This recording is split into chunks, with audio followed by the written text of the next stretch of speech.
This looks to me like the fin stabilizer of a 82 millimeter mortar.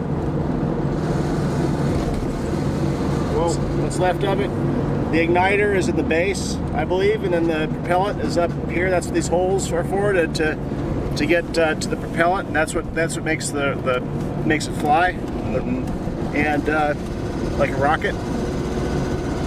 And then of course the charge is on the top, the head. And I guess they work just on impact, direct impact.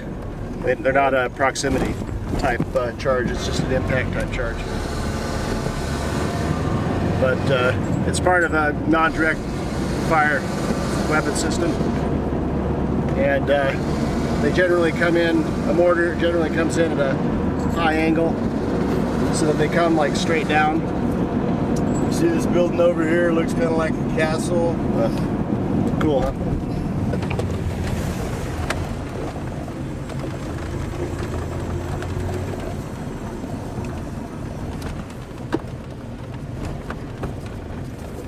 Now we came to a damaged swimming pool.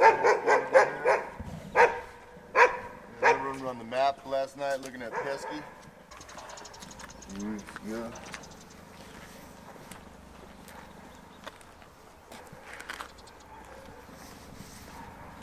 What is this, you think?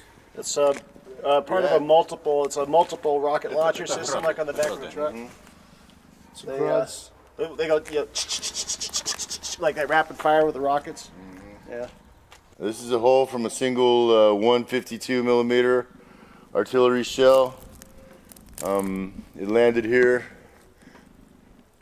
Oh! You can see all these windows. There's over 400. I counted them when I was here before. They weren't busted out by the shrapnel, but just by the shock wave of the explosion. And you can see, I mean, imagine the power to dig up a hole like this in just one, fraction of a second. See another one hit right here. Basically, they fired 2 rounds with the same coordinates, only maybe 6 feet apart.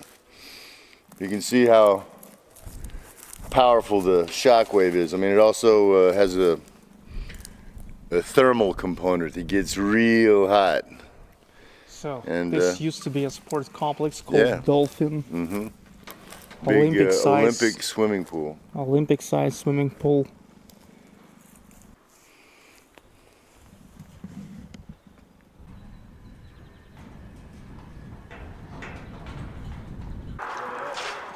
This store here, you get a pretty good shot. Check this out.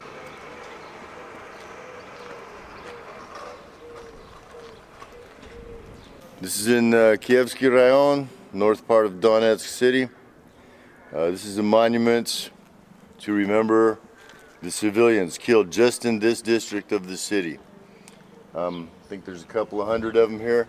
The last one here with the teddy bears and stuff, that's the kids that got killed here. All of these are civilian people that were killed in this war in 2 years, 2014 to 2016.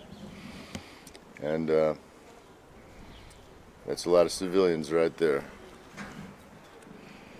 These are 2 Ukrainian anti-fascists from Kharkov. They were bloggers, correspondents, and in March 2014, speaking out against the Maidan coup and the resurgence of Ukrainian neo-Nazism, neo-Nazis beat them to death. So we made a little small memorial for him here on the side of this store. And Ukrops also hit this store. This is a direct hit.